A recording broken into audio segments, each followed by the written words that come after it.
Hi, I'm Paul Miller, and this is Digital Workplace Impact, where we investigate and explore the ideas, practices, and people impacting the new digital worlds where we work. Digital Workplace Impact is produced by the Digital Workplace Group, a strategic partner covering all aspects of the evolving digital workplace industry through membership, benchmarking, and boutique consulting services. For more information, visit digitalworkplacegroup.com. As we close out the first season of Digital Workplace Impact, we wanted to use this episode to place some of the highlights of Season 1. I had such fantastic conversations in Season 1 on topics which ranged from working for a robotic boss to what do we mean by this whole topic of working out loud. Got into fantastic conversations around the digital transformation of two of the world's oldest banks, Barclays and Wells Fargo, and it really was a terrific first season. In this first set of highlights, we get into the topic of bringing your whole self to work. What does it mean to come to work without having to pretend to be somebody else? And my guests were Jesse Hunt, who is the digital learning lead at Adobe, and Ephraim Julius Freed, who at the time of recording was internal communications manager at Riot Games. I think there's a place for everyone, but my belief is there is an art to nonconformity. and maybe Ephraim's like a little bit like me, is that we seek out places that don't feel like they're conforming so much, so that could be more speak to who we are as individuals. I know I worked as a flight attendant. I worked in a job that I was completely governed by rules, and I wore a uniform every day, and I was meant to conform and be completely calibrated across the entire fleet with everybody else like me. But I never felt like I couldn't be myself. I never felt like I couldn't, tell my own stories and have my own energy and interact with people in my own way. I just had to do it in the confines of what the corporate brand was at the time.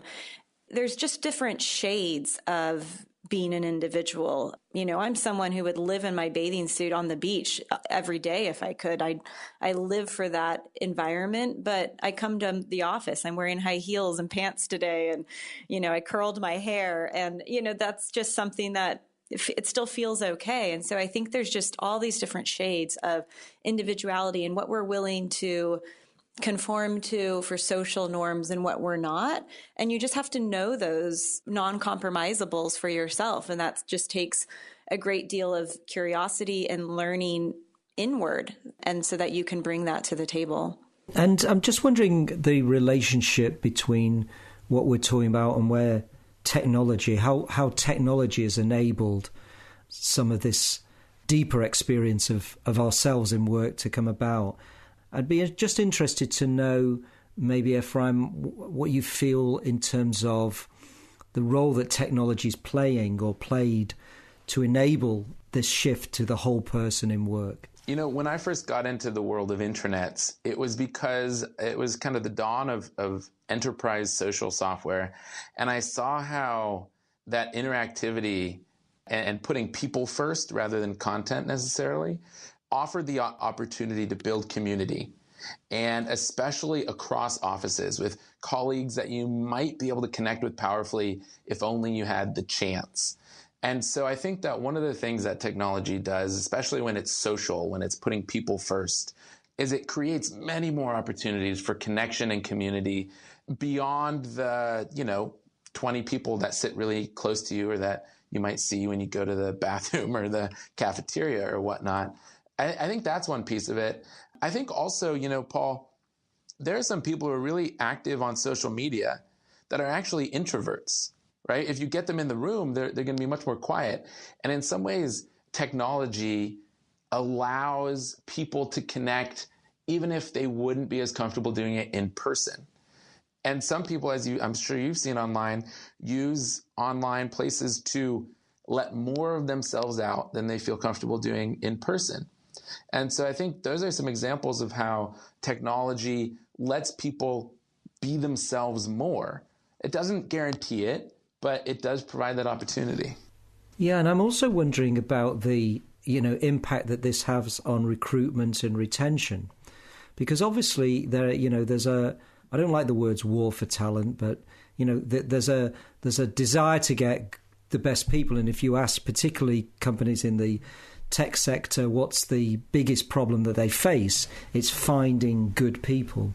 And it would to what extent does this really help in a competitive environment for good people? I think that the more collaborative and the more open we are, and I guess embracing of individuality, the less attrition there is. And I think it does go back down to this idea, everybody, I think the secret sauce is, if you really want to fit in, you got to have a friend, you need to have something important to do, and you need to know why you're doing it. And that's kind of how work is. And that's kind of how life is. Any organization I've ever been a part of in my life has had those three things, and to be successful. And when you kind of lose one, it makes you reevaluate. So if we're ourselves at work and we bring that, if we have bring yourself to work day every single day, to quote you from, I think there's something, there's a longevity in that mindset. And it's actually such a simple thing, but we have such a complex world, and we increasingly make it more complex. But when we strip down and simplify and we get down to the human, and this is what I study, human behavior, how that works in the workplace, I'm constantly thinking we have to get simpler. And I'm going to steal this quote. I mean, bring yourself to work day every day is really fascinating. And I think when we're able to do that, attrition and leaving and going somewhere else, there's a time and a place, we like to move on, but it's not like, well, when is that going to be? It's more, let's just be here now. Let's just do this for now and see what myself is like here. And when you lose one of those things, like you don't know what you're doing it for anymore, or you don't have something interesting to do, or you don't have the connection with the people, then that's maybe when you make the change. But the more you're yourself, maybe the longer that those things last. So in episode 2, the subject was "We work together, so why not live together?" And my guests on this episode were Peter Faber, who's the founder of a company called Surf Office that create co-working spaces that you can actually live and work in, and Phil Meny, global social media risk and governance leader at PwC PricewaterhouseCoopers. What has surprised you by seeing people work and live like this? I didn't expect that people will come to work 10 hours. And sometimes I have to kick out people from the office because the weather is awesome. Everyone is, Friday afternoon and everyone is in the office. And I ask them, guys, you are in Lisbon, you are here for 5 days. Yeah. You can work when you come back. So that was for me the biggest surprise, that people were productive. Especially I see employees. That's the thing. I expected more freelancers and entrepreneurs in Surf Office. And it evolved that somehow it attracts more and more employees. And if you are an employee and you want to go to a place like Surf Office and you propose it to your boss, and the boss approves that you can go, then you work like crazy to show that you can be productive at such place because you want to repeat it, you want to do it again. What's the role that physical presence plays inside PwC? Well, I think there's always a need for physical presence when you're having face-to-face meetings with clients. So a lot of people at PwC spend most of the time out meeting their clients face-to-face, either at their offices, our offices, or elsewhere.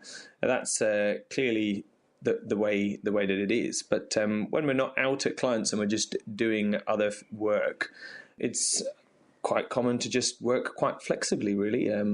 Work from home, work from wherever's comfortable in the office. I think it also depends on the type of work that you're doing, though. So quite often, if I want to have some time maybe to think about a new blog or think about the strategy for the work that I'm doing, I leave the office to give myself a different environment, a different thinking environment, maybe go to a coffee shop and sit there. In fact, I was discussing this with a colleague not that long ago, and they were saying that some of the great thinkers of our time, like Einstein, went out to coffee shops, and apparently that's one of the reasons that they exist, so that people could go and exchange ideas and talk about what they're up to, very much in the same way that we were hearing about Surf Office. So I think that it really depends on the situation, really. There's a real kind of focus with reason on productivity and how we work and whether it makes us more productive. But I think one of the interesting things is, whether it makes us more creative. And there's a level of creativity needed in an awful lot of work. And so do you think, or to what extent do you think that this flexibility kind of fosters creativity? I think it does. Just thinking back to when I was writing my book, I mean, I didn't write that much at home, actually, because I have a young daughter, and she would just keep coming in all the time, wanting cuddle. So I was out and about most of the time, either in the office or in coffee shops or even in a pub, writing my book, and then socialising with colleagues to debate issues. I find that good when you're out of the working environment where there's more people around and you can be a bit more sociable. I think that a lot of good ideas come about from those sorts of things.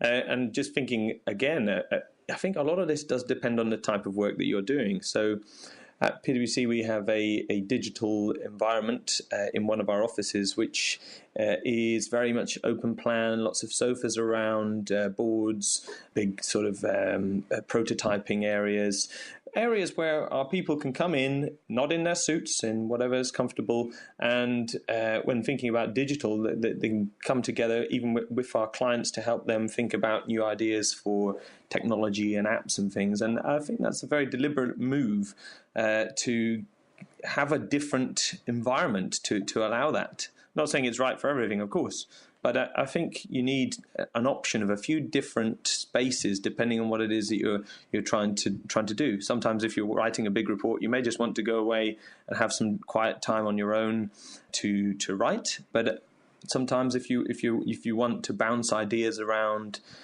maybe a more open environment might be better. I think a lot of this depends on the situation, what it is that you're actually trying to do. Maybe I have one idea that the remote work is not for everyone. Some people say that it's for maybe 10% of the employees or best people, because you really need the routine and discipline and all these things to work remotely. So for many people, if they go, to Bali and have to work in some remote office in Bali for the company, let's say in London, most people will fail with the discipline. I suppose what you're talking about is a level of kind of self-discipline there, aren't you, Peter? Self-discipline, but also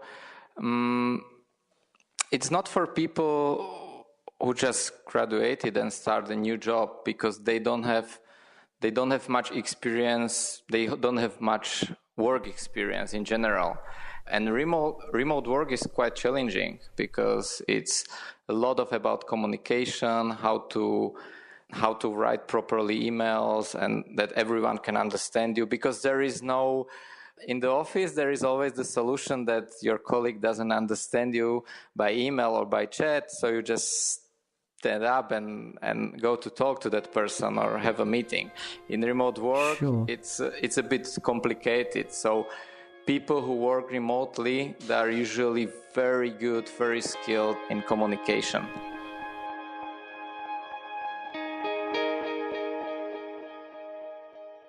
So for episode 3, there was a little bit of a change of tack and shifted from the corporate world into the public and civic world. Can governments cope with digital citizens? Interesting question, this one. And my guests were fantastic. Tom Cheesewright, applied futurist at Book of the Future, very active in the public and civic sphere himself. And Sarah Gold, designer and director of If Technology for Good.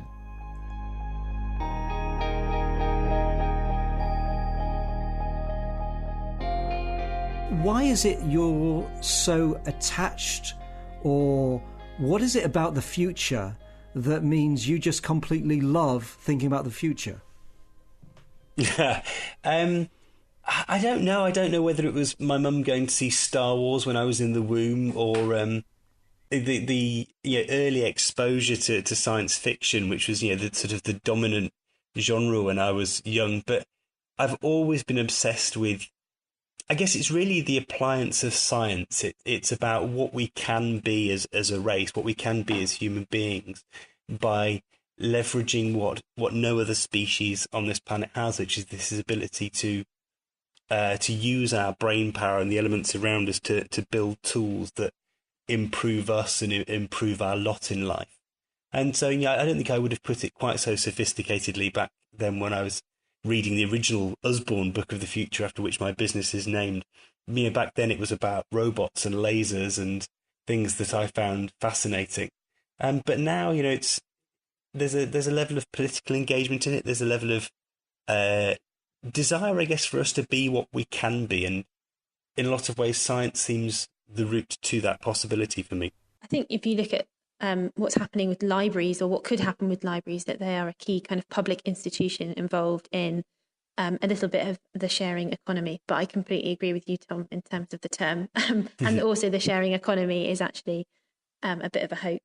But if you look at services like the Library of Things, that's just recently opened in West Norwood, which is a service that provides things like sewing machines or drills to the community. You can borrow them for a certain time, bring them back, hence their name, the Library of Things. There are some new emerging kind of local services, I think, that do take into account this kind of underused resource idea that Tom brought up earlier, that I hope we'll see more of. I think they're really good. What's interesting from a point of view, particularly of digital, is that government can operate without necessarily the need for national borders. And that's something that I find really fascinating. And how this idea as well of kind of citizenship as perhaps also like the state as a service, which maybe has kind of negative connotations, but is also something I've been thinking about too.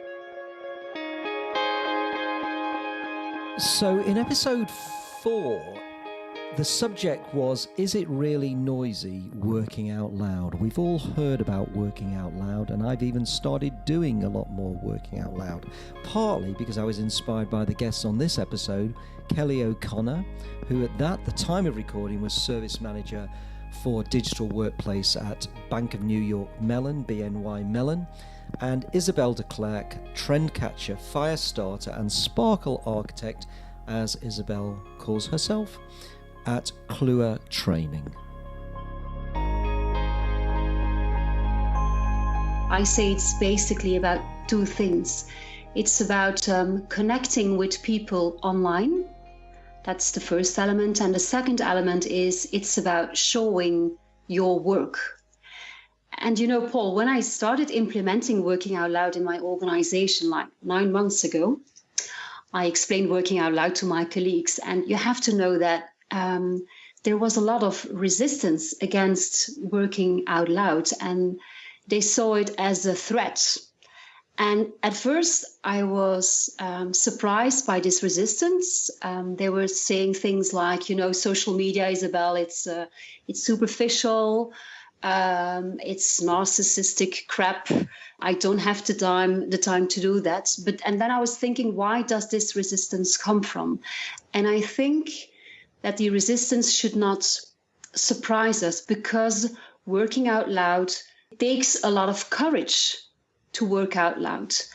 And I think this is really one of the messages I would like to give now in your podcast. If you go on social media and you listen to what people say about working out loud, of course, those who are on social media, they are already passionate about working out loud and they are always positive about it. But it's not that easy, in my opinion, to implement it in your organization. And I think the resistance should not surprise us, because we ask people to show their work. So it means that they get very vulnerable, because you can get positive feedback and you can get less positive feedback on your work. So that's the first thing. Another thing is that I think working out loud is about reflecting upon your work and your added value. So in fact, we ask people to be critical about themselves. So it's natural that they have some kind of resistance. So working out loud is not just a new way of knowledge sharing. It's really about a new way of learning and working. So we really ask people to change their behavior in a fundamental way. So it's not that easy. It's not that self-evident. And of course, I would like to hear from Kelly whether she had the same experience in her job about this resistance of people. Yeah, I think just jumping in, when we started talking about working out loud, or when I first heard of working out loud, and especially at the bank, it was, oh, well, Kelly's just a new hire. She's been working here for a couple of months, straight out of college. She likes social media just like any other millennial. She just wants to blog. And it's taken a lot of effort to do exactly what you're saying, is to work towards behavioral change. I work at a 232-year-old company where processes have been the same for a while, and technology advancement has grown infinitely over those 232 years, mostly in the last 10 years. And how are people keeping up? And that's really what the group I work for, the Digital Workplace Group, we strive to do, is to give employees the best solutions and tools to be the most productive, to be the most collaborative, because then in turn, if they're working faster, smarter, better, our clients are going to do better. They're going to better serve our clients. And so when I pitched working out loud, it was seen as, oh, just blog about your work. Because when we had to tailor our message a little bit, I started to pitch that, it's just making your work visible, because I just started to blog about my experiences. And then I tailored that message to, no, I'm going to make my work visible in a way that it might help others. What am I doing that, someone else at another office or, on the other side of the world might need? What process have I seen that I'm making changes to that they would need? And I think when I started to work in that more open, connected way, going off of John Stepper's, who's the work out loud expert, his definition of working out loud, you're striving to build a purposeful network. I think personally, I find that switching off from technology at times is a healthy thing. I find that I don't like to do it in a kind of prescriptive way. It's like if I'm walking our dog Hector, I will be, sometimes I want to listen to things, and sometimes I just want to kind of listen to the air around the birds and just kind of have that experience outside of it. But what I hadn't thought about was the idea this word detox suggests that the digital is somehow toxic, and there's certainly some aspects of the digital world that are toxic, but there's a lot that isn't toxic, just kind of like the non-digital world. I don't think there is a kind of a magical recipe that can be used in every organization. There are some elements that come back, I think, in the organizations that I know that have been promoting working out loud and knowledge sharing. And one of these elements is, in fact, that it should be aligned with business objectives. And that you should have, of course, the executives buy in. So if it is aligned with business objectives, I think it's more successful.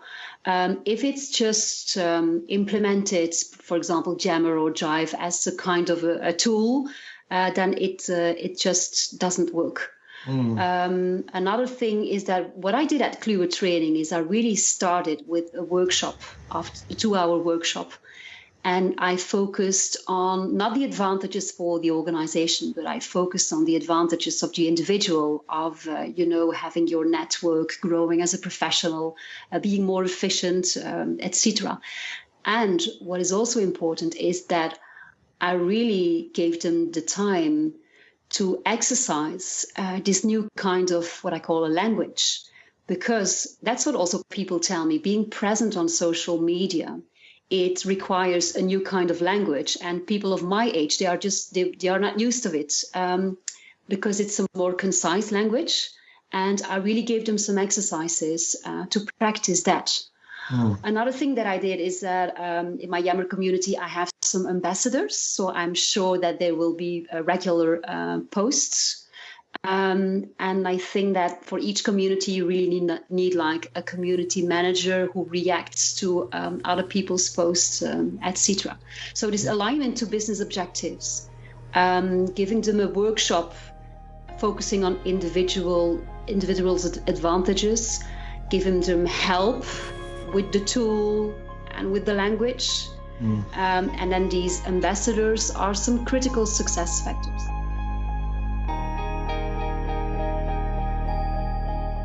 Episode 5, we had a change of tack. My new boss is a robot.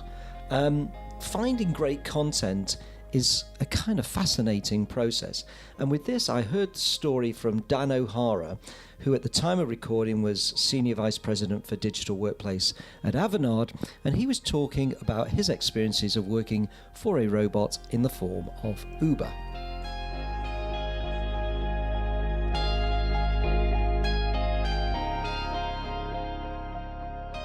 What on earth made you decide to become an Uber driver? I had been, like many consultants, talking about the Uberization of things, how we're dealing with a gig economy and all those aspects, and we were doing some research on would you work for a smart boss? So lots of people responded yes, no, maybe, depending on what my last boss is. But I actually wanted to get the experience of what would it be like to work for a Roboboss. And the closest and easiest experience I could have was actually signing up for Uber. I had been a passenger in Uber for several years, so I knew the concept of how it worked. And we all talk about it as a passenger, but I wanted to have the driver experience of what it is like to be directed, what it is like to have it as a part-time job that I can, I primarily did it on Sundays because I have a full-time job. So how did that fit into my schedule? How was I managed? How was I hired? All of those things were interesting questions to really get into the topic of what would it be like to work for a Roboboss. And quite frankly, I learned a ton in that experience with Uber on the different things I liked and didn't like, and was very impressed with the experience. Right, well, we'll certainly get into that. I'm still trying to get my head around. If I thought to myself, I want to work out what it's like to be working for a Roboboss, I wouldn't immediately think, well, I'm going to go and work for Uber. I might be thinking, well, I'll probably get a job in a kind of manufacturing area or something, place where I sort of expect to see robots. What was kind of going through your head when you somehow saw Uber and this Roboboss kind of concept together? In talking to the Uber drivers, I asked a number of questions about, well, how do you get instructions? How do you decide when you're going to work and not work? And one of the important things we're seeing in all industries, not just at Uber, is this concept of career advisors, not managers, mentors. So there's a lot coming into our environments which are really getting into the concept of you manage your own career. You decide when you're going to work, where you're going to work, how you're going to work. You and I have met in several strange locations because that's where we decided our workplace worked the best. And I think that aspects of the person having the decision, but the system still giving them direction, reward, all those aspects that you would normally think of a boss doing, was important things that said this is probably pretty close, and quite frankly, Uber made it extremely easy. One of the things I learned is to work for Uber, it takes about 6 hours to get connected into Uber and get hired and be trained and be able to go out driving, which was a extremely simple solution. Did you feel like you were being managed by a robot? And is there no contact with human beings, or how does that work? First, defining a robot in my mind could be a system, artificial intelligence. Uber doesn't show up as a robot in your car. Uber as a driver shows up as your phone, giving you instructions on where to go, telling you how to drive there, where to pick up the passenger, and how you're rated. So I spent about 2 months with this experience, just a couple of weekends, really getting hired by Uber, which was a 6-hour process, including training before I was ready to go. I never talked to a human in the entire time I worked for Uber.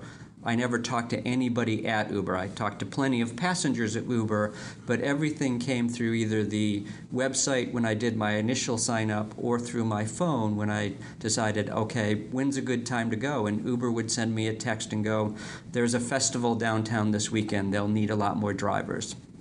And Uber would say, there's a surge over in this area, we need more drivers. And all of those things I could see were being generated by the system. I'm sure there's a person behind the scenes that occasionally goes, the baseball game's going to be a little bigger this week because of who they're playing. But the system, I'm sure, is getting smarter on that to go, these are the big events that we had last year. They're probably the big events we'll have this year and need more driver. So I spent the entire experience with Uber without ever talking, emailing, phoning anybody at Uber. All of my interactions were through the app. A number of us are going to be dealing with taking care of aging parents and work-life balance, taking care of aging parents. My boss may not be the best one to assist with how do I do that. So having the ability to get tasks and assignments and ratings and customer satisfaction are things that a system can probably do more and more of those tasks. Having someone to advise you on how to balance your life when dealing with an aging parent situation, and having somebody in your boss or chain of command that understands you're dealing with this and that you may need a little extra care, you may need a little extra time for deliverables. You've been a good employee for 5 years. I'm going to cut you some slack for the next 6 months because I know you've got some personal issues that may be a priority. So a Roboboss in its initial forms may not have the sensitivity to deal with special situations, but it probably has a better understanding of this is the training you need based on where you are in your career. This is how you did on customer satisfaction. A lot of those type of things, it may be the system or the agent or the Roboboss that sees a broad enough set of employees that they can give you better feedback than a boss that's managing 4 or 5 or 6 employees. But there are special situations, I believe, where you need human intervention to go, that's a situation that I need to better understand your work-life balance or troubles you're having with the job so I can give you recommendations. So I think there's still humans in the system. They may not be the ones that are doing as much of the hiring, as much as the task direction, as much of even the rewarding of people.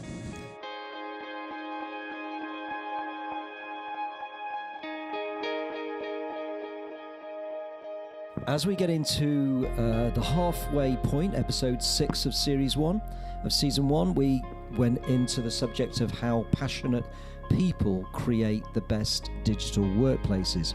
And I chose 2 people who really represent this fact, and that's Linda Tinnett, process developer for digital workplace at global brand IKEA, based in Sweden, and Kevin Ulp, who, when we recorded it, was Director of Creative Solutions and Digital Workplace at Northwestern Mutual.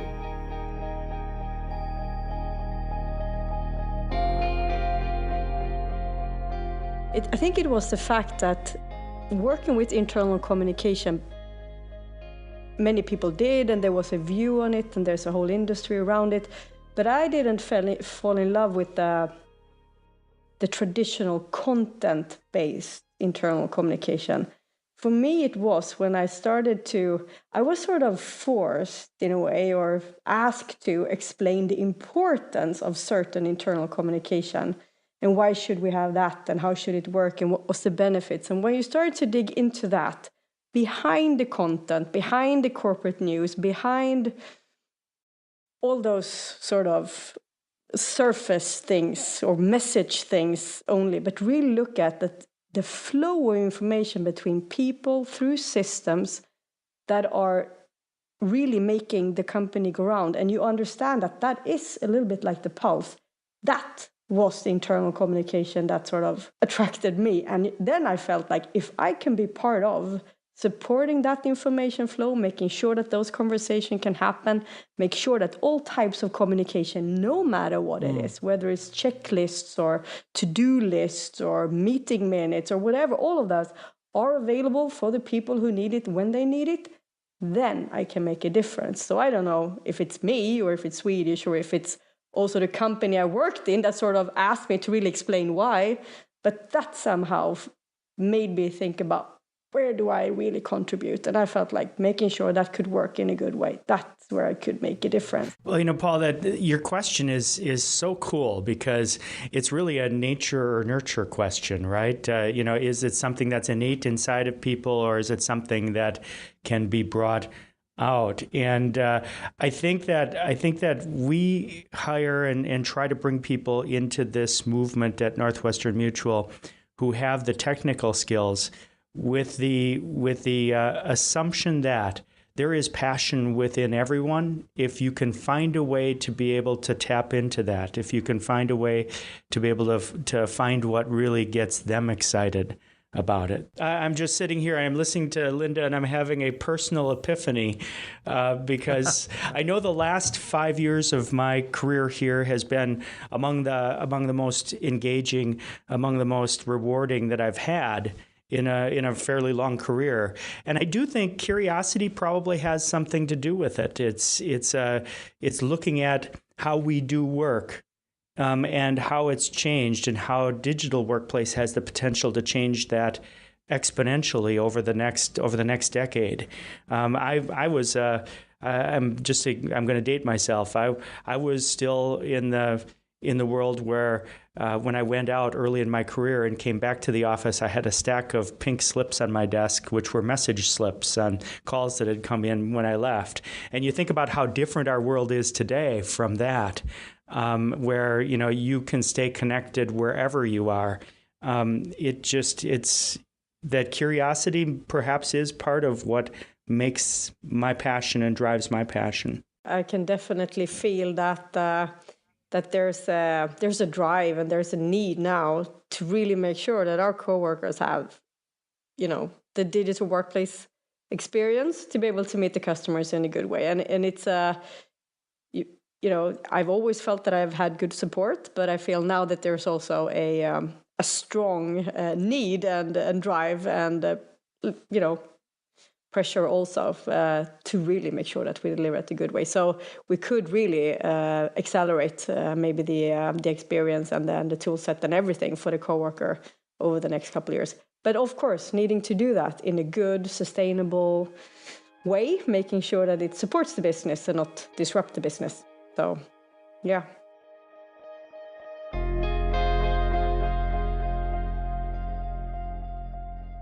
Now, this is a fascinating story. I was really delighted to welcome one of the guests on episode 7, and that was Stephen Roberts, who's in charge of strategic transformation at Barclays.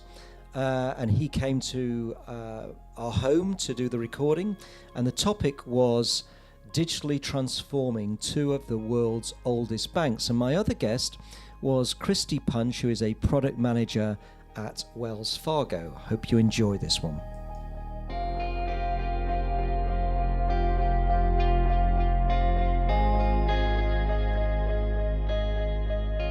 You can see the upside of coming in new, because one of the challenges of being an incumbent is that you tend to focus on improving what you already have, and often that will mean applying things like Six Sigma and Lean and things like that. You might enhance a process by maybe 10-15%.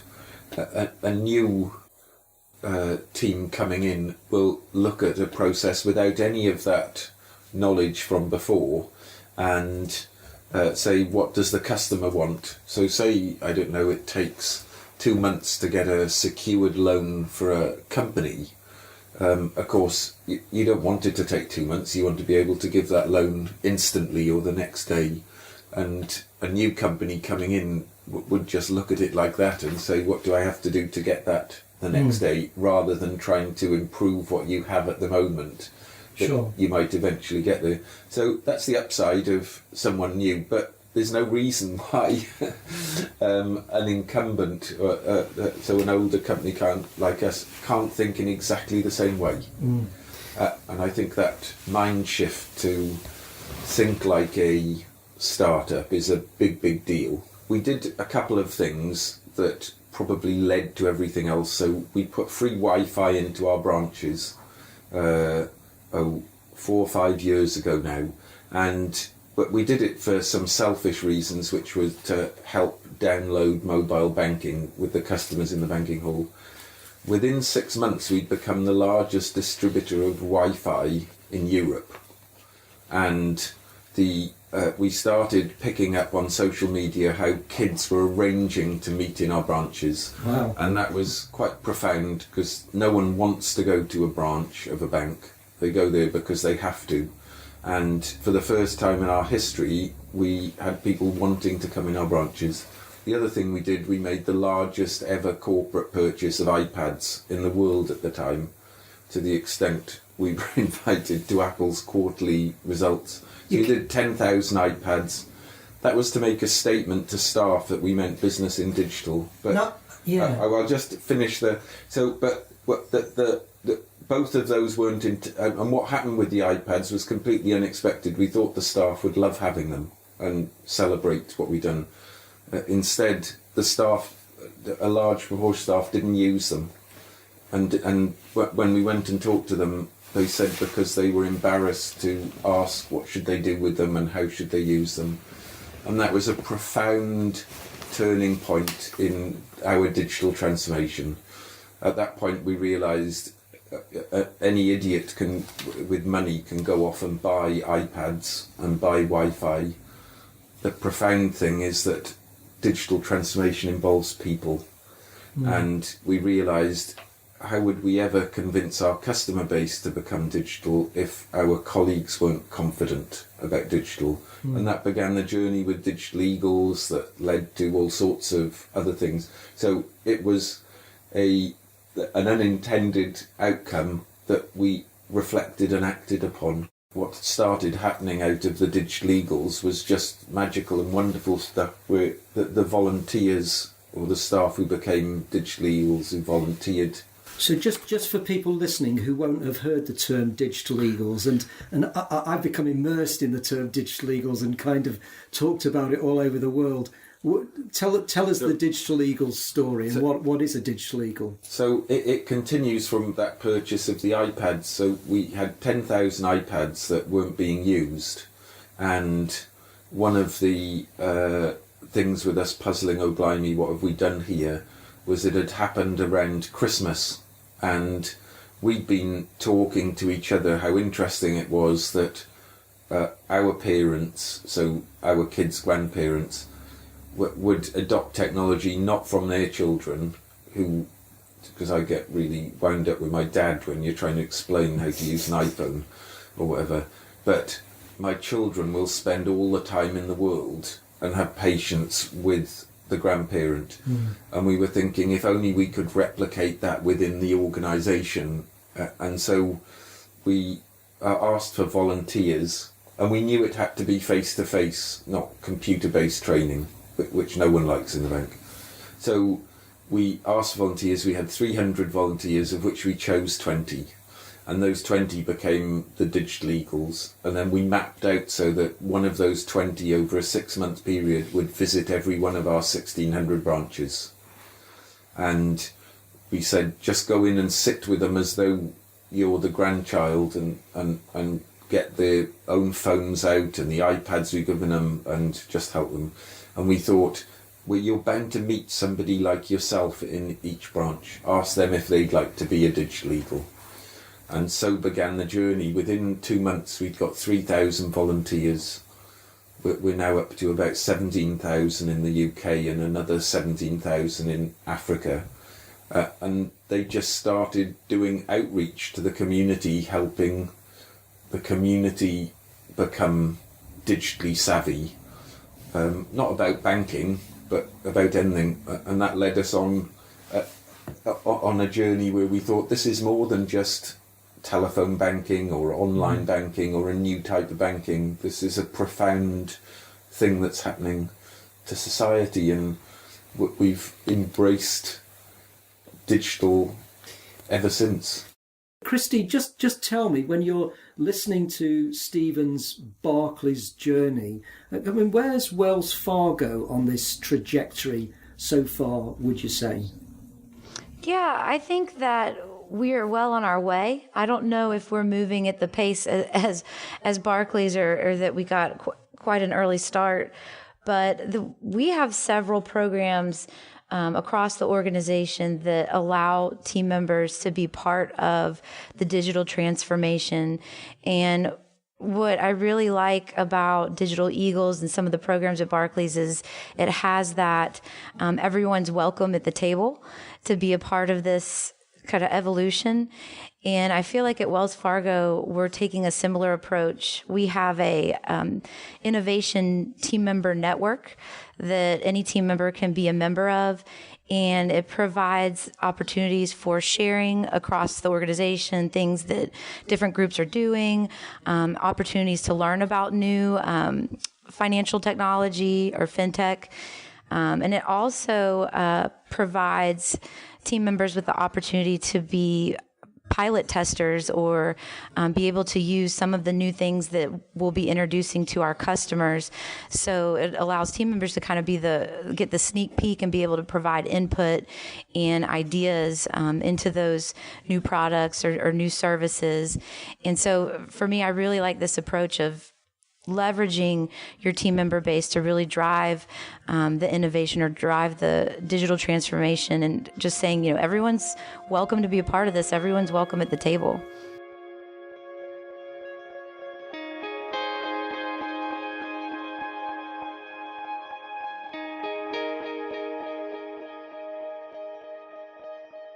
So it'd be impossible to have a whole season without having some focus on the world of usability. And the title of this episode was Real World Usability in the Modern Digital Workplace. And I had Paul Boag, who is a user experience designer at Boag Works, and he's really been at the forefront of usability for an awful long period. And I also had somebody on the practitioner side, and that's Anil Kumar, a director of IT employee experience at Verizon.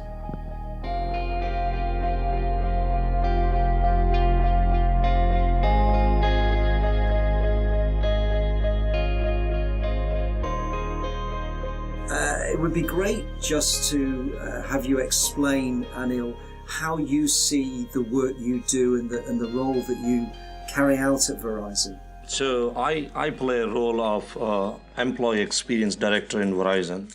And if you would have talked with somebody a few years back and asked them, what is employee experience? They would have told you employee experience is confined within the office boundaries. But that is not so true in today's world. We have a very virtual workforce which works pretty much from everywhere, from office, home, or even from the Starbucks.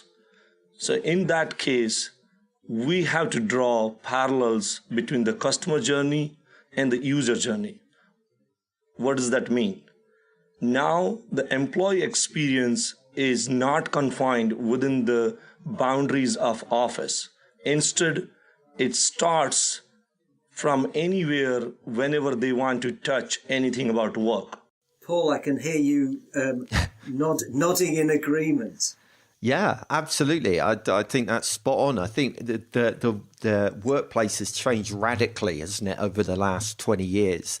And I think that will become even more so, especially as the new generation of millennials come into the marketplace, into the workplace. You know, they've got very different expectations in terms of the relationship with where they work, when they work. They expect a high degree of autonomy in what they're doing. And it's our role as employers to provide an environment that facilitates that. I mean, we get into this bizarre situation in many companies where people would prefer to use their home device, the personal device, in order to do work on than they would the work one, because the work one's so locked down and is such a bad experience that they prefer to use their own kit. I mean, that just strikes me as madness. You know, what value does the company provide if not that kind of thing? But also just allowing that flexibility, you know, something like the 9 to 5 work day of us all going into work, sitting there for 9 to 5. You know, that made sense in the Industrial Revolution when you had low skilled, low paid workers churning out stuff and needed constant monitoring. But these days we've got highly specialized, highly skilled individuals that know a lot better than their manager how to do their job. And they should have the flexibility to work where and when they want. So I think, you know, it's incredibly progressive of Verizon to be able to be thinking in this kind of way. Paul, is this are these examples of user experience, or are these examples of something else, something broader? I'm not quite sure. I've long since given up trying to define the edges of jobs these days, because they do touch on one another quite heavily. I think. I would describe what I've just heard as a user experience, but I'm sure somebody else, you know, equally an architect would be interested in this kind of stuff, because it affects how you design and approach buildings. You know, I can imagine HR people being interested in this kind of stuff because it affects, you know, the way employees operate. So yeah, I mean, it's a user experience issue, but it's not just that. I think we need to kind of get out of that mindset a little bit, because I think as we all specialize more and more in our jobs, we've got very deep expertise in a particular area. So as a result, we need to because we've almost got tunnel vision, right? Because we're specialized in a particular area. It means that to provide great experiences, we need to be collaborating with lots of other people and talking to lots of other people. So, I mean, to take the examples that we've just heard, I mean, something like, you know, creating sensors that sit underneath a desk and monitor whether someone's sitting at that desk, you know, that's going to take a close collaboration between developers, physical hardware producer people, I don't even know what to call them. It's going to take user interface designers. It's going to take copywriters to provide the instructions and explanation of how it works. It's going to involve, you know, a management agreeing and signing off budgets. There are all these different people, all that have an involvement in making a decision like that. So yeah, I've given up saying, oh, that's a user experience issue. It's an everyone issue.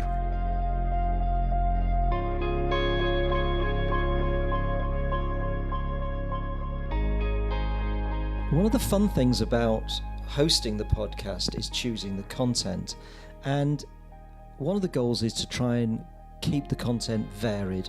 And episode 9 was around really the intersection between the digital and the physical in workplaces. It's called Fusing the Digital and the Physical Workplaces. And I had 2 really interesting guests. Karen Gill, Vice President for Workplace Strategy at Fidelity Investments, and also Ryan Anderson, who I've known for an awful long time, Director of Commercialization and Business Development at Herman Miller.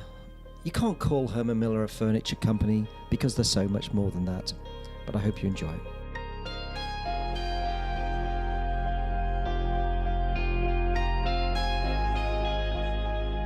Ryan, why is it that some places kind of come to life like that in the modern workplaces and other places have all the things that you should think would work, but somehow don't? That's a good question. There's a lot of factors that contribute to those spaces that you get into and you feel like they're authentic and they're well considered.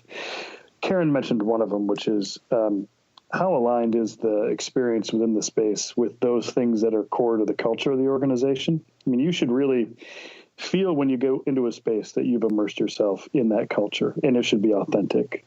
And I appreciate this dialogue we're having because I've noticed over the years that both the facilities and real estate world, as well as the technology world, can sometimes get very caught up in what's fashionable or current thinking about doing this or that. You know, in our world, it's been very much around open office. What's the right approach? I think in the technology world, things like, what are the right collaborative solutions? When you mentioned Christopher Alexander, it brought to my mind his book, A Pattern Language, which is really, I think, one of those foundational pieces that, in essence, begins to ask the question, can't patterns of human behavior shape these solutions? In that book, it's really more around urban planning, but a good workspace should not suggest that people should be working differently. A good workspace should be observing patterns of human behavior and designing to those patterns in a way that is forward-leaning. And that's true of the technology we use as well. I was showing my mother-in-law round our garden the other day, and I was pointing out that in the house that we live in, there's a wisteria that's 100 years old. And when an extension that was built on the house, the extension was built around the wisteria. Now, it might well be that the extension's not as, inverted commas, nice as it could have been. It's still quite nice. But, you know, the point is it was built with a thought to protect this really quite sacred tree. And I think if a building has that kind of thinking going into it, I think this approach that you're both pointing to is part of a much broader sense of what a sustaining and enlivening workplace can look like. Yeah, I totally agree. In fact, you're bringing to mind several of the facilities that I get a chance to work in on a daily basis. I mean, and we're talking here about the concept of the connected workplace on quite a number of levels. But, you know, Karen, what's your feeling about how to make sure that when organizations are looking at refashioning their physical workplaces, that the digital world of work is properly integrated into that, and that these two sort of channels of activity don't sort of journey ahead in kind of beautiful isolation? Yeah, and it's really coming together in the meeting of the minds in the very, very beginning. It is meeting of the mind when you're formulating the strategy and you're providing for continual change. But it's also whenever you do a project, pulling the right teammates together to begin any project and have everybody have a voice at the table. So every time you do a LEED certified building, you get everybody that's supposed to be in that project right up front. I totally believe that that's the way you have to do it, and that the actual planning of the design, you have to incorporate technology thinking into it. We've had many visualization opportunities and workshops where I'm working now and where I've worked in the past, where IT is very much a part of it, as well as space design. So once again, planning for the future, where do we want to go? Where are we today? And helping that journey go forth together. It's not as hard as you think once you break down the silos. If we roll forward 20, 30 years, will people still come to places together physically to do work? And how different will those environments look from the ones that we experience together? It's an almost impossible question to answer, I know. But Ryan, have a stab at it. Well, I'm convinced that they will. And I'm a bit of a history nerd. And in some ways, I can't help but think about the ways people worked, certainly before the post-World War II era, but even pre-industrial revolution. Work was pretty contextual with what you did at home, right? If you were a farmer, you lived and worked on the farm. If you were a blacksmith, you probably did so in the context of where you were. But there were always situations, certain types of work that benefited from people being co-located. And today, I occasionally will ask customers or others, what would prevent you from simply closing all of your facilities? I mean, the technology is good enough today that you could give everyone a killer laptop and a headset and anything else they would need to work remotely, and you could save millions of dollars on your real estate. And it's a worthwhile exercise, because when people answer that question, and I'll just give you a few examples of some of the things I hear. People talk a little bit about, well, they're concerned about acculturating new employees. They're concerned about hanging on to talent. They're concerned about the synchronous collaborative moments. I mean, collaboration is becoming increasingly asynchronous with the cloud, but they're concerned about those synchronous moments where people really need to get together. And they're concerned about some of the real relational factors as it pertains to, bosses and employees and those sort of things. And when you take a look at the reasons, they say, well, I don't think we could close our facilities because these things would happen. If you take a look at those things, those should be the foundation for the design brief, why they have a building at all. The trouble is organizations just continue to build spaces as they have in the past, and they haven't gone through that kind of reductive lean exercise to say, well, what really is the point of this?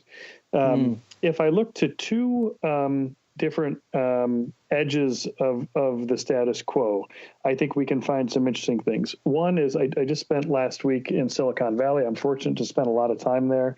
I got a chance to get up close and personal with some of the new facilities that are being built by companies like Facebook and Apple and Oracle. And I mean, the tech world is heavily investing in space and better space. And they're the very ones that could enable people to work from anywhere. And so clearly, I think the best minds within the technology world understand that there's value in the physical space.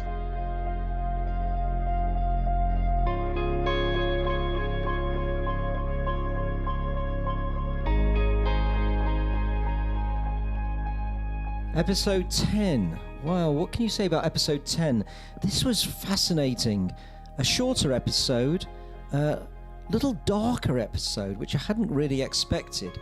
But it was me in conversation with Brian Solis, peering into the digital darkness and looking for the light. And I think we managed to do that. Brian is a principal analyst at Altimeter Group, and is really a fantastic author and person of insight in the field of digital transformation.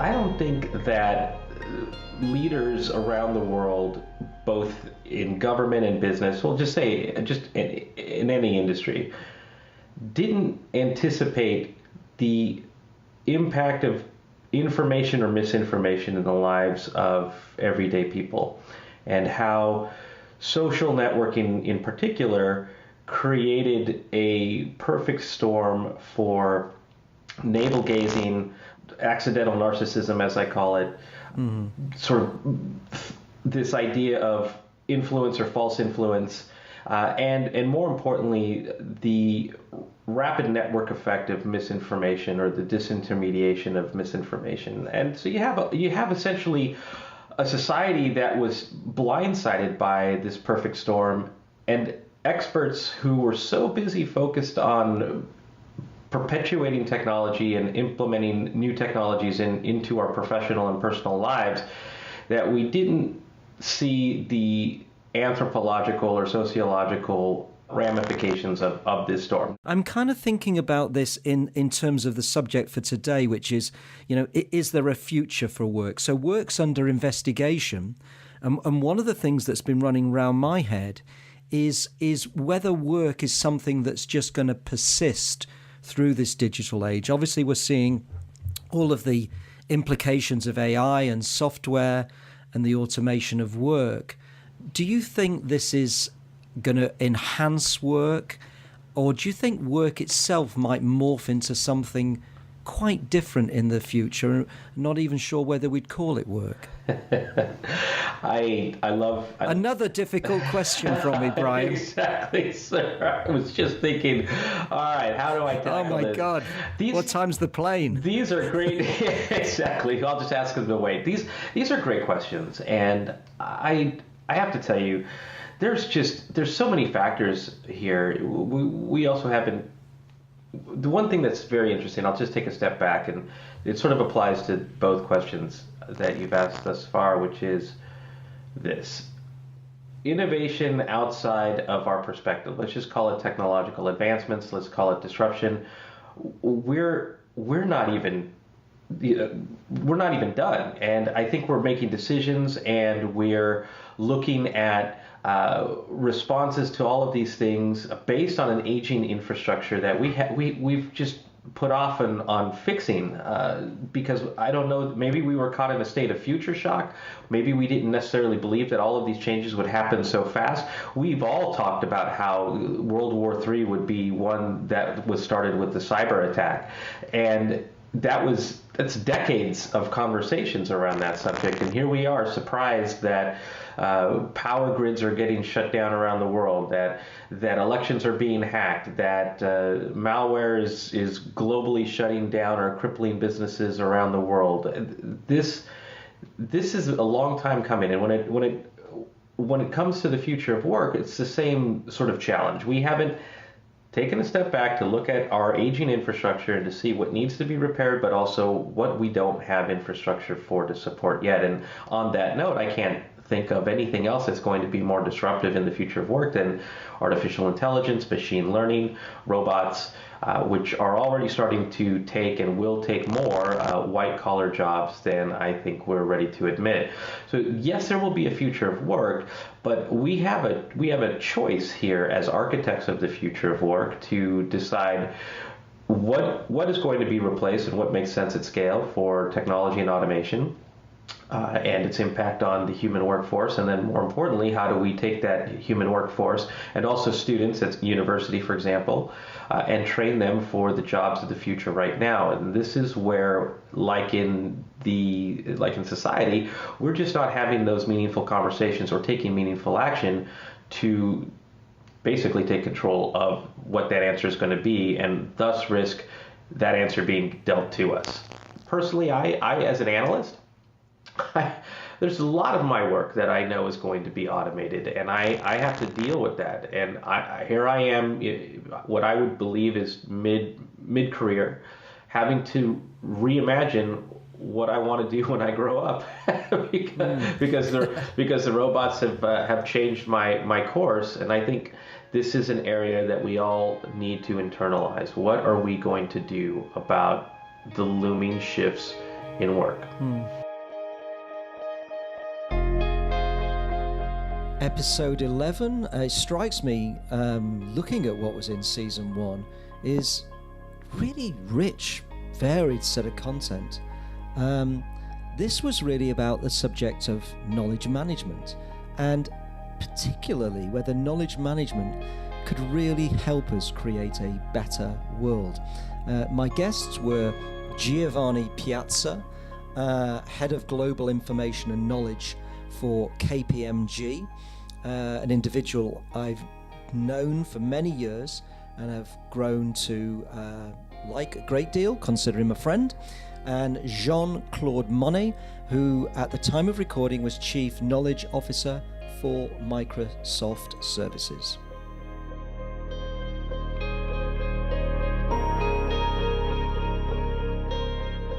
And what do you think the key ways are that knowledge management can add value to a major organization, whether it's Microsoft in your case, KPMG in Giovanni's case, and any examples that you have can always help. We actually have a very focused goal on where we want to get result in knowledge management. And probably I can summarize this in three things if I just think of any company or any government or organization.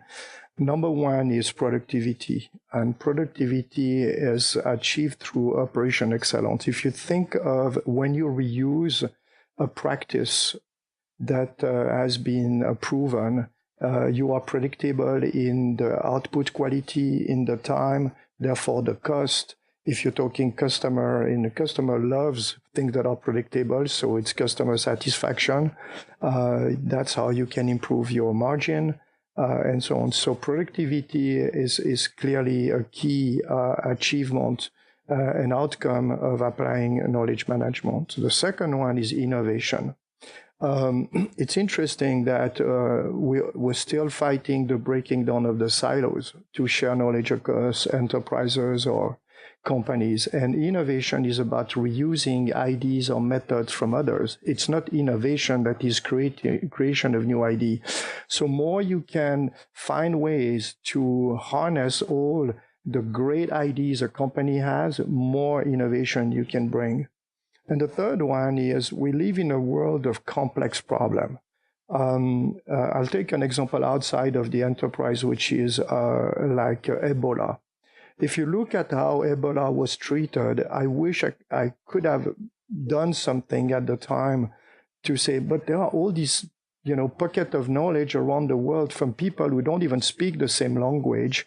And how can we harness all this, put this into a common knowledge base, apply machine learning, detect pattern, use automated translation services to bring back the knowledge where the people needs it.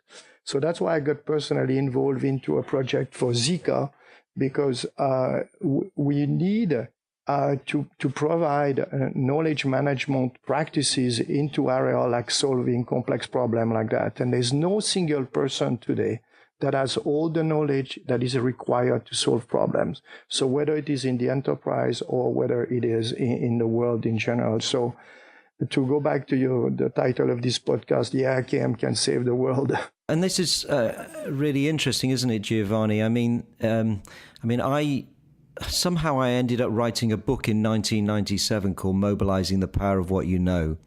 And one of the things that people were saying about knowledge management is it's not about the technology, but technology does play a hugely important part. And do you feel we sort of misunderstand the role that it can perform? And how do you see that? Technology is important. It becomes too important when it's used as a pretext to play with things instead of staying focused on the main thing, which is, as you heard from both me and Jean-Claude, the circulation of intellectual capital and the connection of individuals. That's one of the mistakes that many of us, knowledge management practitioners, have done in the past. Consider technology being preeminent in the knowledge enablement of an organization. It is not. There are four components, and they are all in play: people, content, process, and technology. And what I like to say is that we ought to spend $3 in people, process, and content for every dollar we spend in technology. If we tether knowledge management and the application of process, content, people, and technology to well-identified business issues, that is where knowledge management can save the world, by helping people connect with other people and create the basis for the synergy that human brains can achieve instantaneously when put in direct contact with each other, and connect people with content in whatever way works. I tend to agree with Jean-Claude that was, stuffing PowerPoints in a repository and hoping that a search engine will find them is very passé as a paradigm. We have better paradigms. But there isn't one way of connecting people and content. We need to find what is the best one for each business scenario. a business scenario of connecting people who live in clean and cool offices with a wealth of electronics. Connecting this kind of people to content is different from connecting field doctors who act in isolated parts of the world where technology is not so frequently and easily accessible with the content that they need to work on epidemics. Well, that's a different business case that requires different connection between people and content. So my answer, my long answer, can be summarized in a short in a short slogan: don't let knowledge run amok. Tether it to the reality of the business issue that you're trying to solve. And Jean-Claude, do you see it similarly? Yeah. In fact, I always, when people ask me advice, I said one thing that KM people should not do is talk KM to their users. They should talk about their business problem and help them to solve the problem. Giovanni used the word chirurgically. I say yes. I think there are a couple of things that needs to happen. Number one is that we need more education at all levels. And I think we need education at school, primary school, colleges, and management school. I mean, there's so very few knowledge management courses available. I've been fortunate to have been invited to teach a class at Columbia University who has a master's in science in information and knowledge strategy.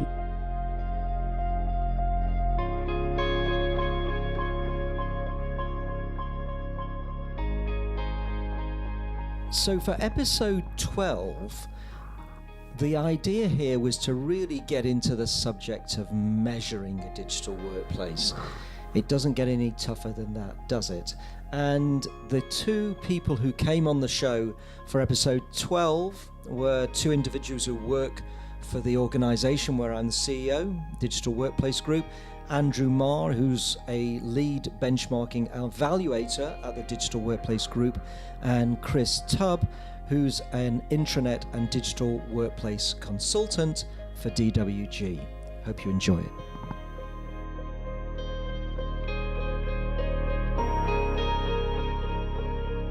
Andrew, one of the questions that often comes up when you're measuring whether it's intranets, collaboration, wider digital workplaces, is what's the difference between measurement and benchmarking?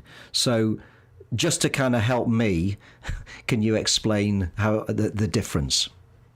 Yeah, so I would say that benchmarking is using a predefined framework of things that you're looking at, whether it's how strategy is developed in the organization, whether it's how communications happen inside the organization, but it's a preset list and framework of areas of practice and processes that you're looking at, and you're assigning those a score.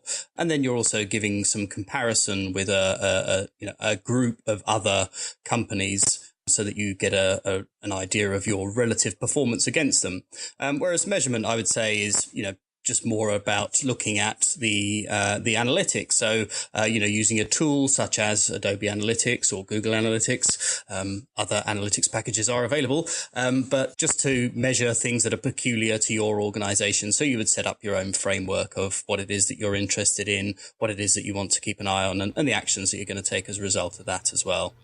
And what would you say that measurement, whether it's across any of these aspects of the digital world of work, what does it bring to organizations? If you like, kind of what's the value that organizations that you have measured and benchmarked have derived from what they get? Well, I think when measurement, and I am talking about specifically measurement in terms of analytics and that kind of thing, I think when measurement is done well, alongside other activities like user-centered design, it can really help organizations identify where to focus their, usually limited resources to provide the most benefit to their employees. Perhaps to give a couple of examples, if organizations measure usage of their process forms, their workflows, just picking up on what Chris was talking about earlier, they can identify some problem areas through things like abandoned forms or stuck stuck workflows, and then have their user experience and business analysis teams look at those processes and see if they can work out where the problem might be. If you're looking at content, if a certain news story or piece of content is attracting a lot of readership, engagement, that kind of thing, what is it about that story that's engaging employees, and can that be used? Can those insights be used to improve other content? And Andrew, I mean, you like Chris in a previous incarnation of managed intranets inside organisations. I mean, what do you feel has been? Why have organisations struggled to put these metrics around it? And if you like, what do you think this sort of external perspective that in your work you bring to measuring intranets and digital workplaces adds? Yeah, I mean, I think that there's a challenge of being able to clearly see the value that good measurement brings to the organisation. So if you're on the internet, you have an e-commerce, website, whatever have you, there's clearly benefit in measuring what people are doing and, where they go and if they're abandoning their shopping cart and all of that kind of thing, because you can turn it into hard currency that's been lost or suspected that you're losing. It can be sometimes more difficult to see that on the intranet, and so therefore, there's perhaps a little less incentive to look at those kinds of numbers in detail. And generally, teams inside the organisations have fairly limited resources, as we've discussed earlier. So I think first of all there's that, and then I think there's just about how to gain those insights into what's happening in the organization and putting effort into analyzing and understanding what that measurement data is telling you. So I think it's, a bit like Chris was saying, it's about having that link with the strategy, what it is that you're trying to get from the content, the functionality. It's no good just looking at homepage views and thinking that everything's well with the world because your employees are going there a few times a day. There kind of needs to be an ongoing process of digging into the data and understanding what it's telling you, discussing it with relevant colleagues from around the organization and working out what to do with those insights that you've gained. So, what are the objectives? Are people able to find what they're looking for? Are the user journeys effective? Are people able to complete tasks? Is the content working for an employee? So is it explaining those issues? Is it answering questions, helping them understand what they have to do and that kind of thing? I mean, one of the things I'm kind of just sort of wondering about is, as the world of digital workplaces and workplaces generally become, to quote the buzzwords, more smarter, more intelligent, augmented reality, AI, should the way we measure this, how does it need to evolve in this more intelligent workplace world? Chris? One hopes we measure less. I don't think that would be the case, but, you can cross your fingers.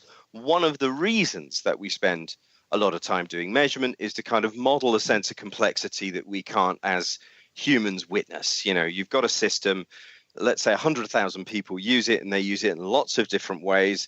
That's a whole load more complexity than we can kind of witness and respond to. So one might cross our fingers and go, if we have smarter systems that can kind of self-modify and do things that we would normally have needed to tell them to do, that's one of those areas that it could go in. I'd almost, though, go the other way. And if you've looked at, it used to be called Delve Analytics. I think it's called My Dashboard now, which is in Office 365. Underneath the whole of the Office suite now is this thing called the Office Graph, which is, if you like, a way of visualizing everything to do with your documents, your colleagues, your discussions, your meetings, your email. It's a way of really combining those together on what's called a network graph. So it's a way of mathematically associating everything. So when you go into Delve, this is how it can go, here's a document that your colleague wrote. perhaps you'll find this useful.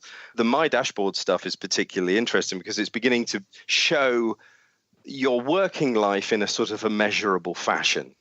So, if we want, so for example, it should be able to tell you, well, you've had, X hours of FaceTime with your manager this month. That's kind of and it's just looking that up in the diary because it knows who your manager is. But it's a very, very interesting idea that if we want the digital workplace to kind of understand us, it can only do so in ways of numbers. So the more that we make the digital workplace smarter, the more that everything needs to get kind of compressed into these numbers, and effectively everything will become measurable. There would have been things that wouldn't have been measurable before, but now they have become measurable. Now that opens up a huge idea or a huge responsibility on digital workplace managers and practitioners' shoulders about what is sensible, what is wise, and what is moral. There's a whole load of stuff in there which might be a bit questionable, but it's a fascinating area.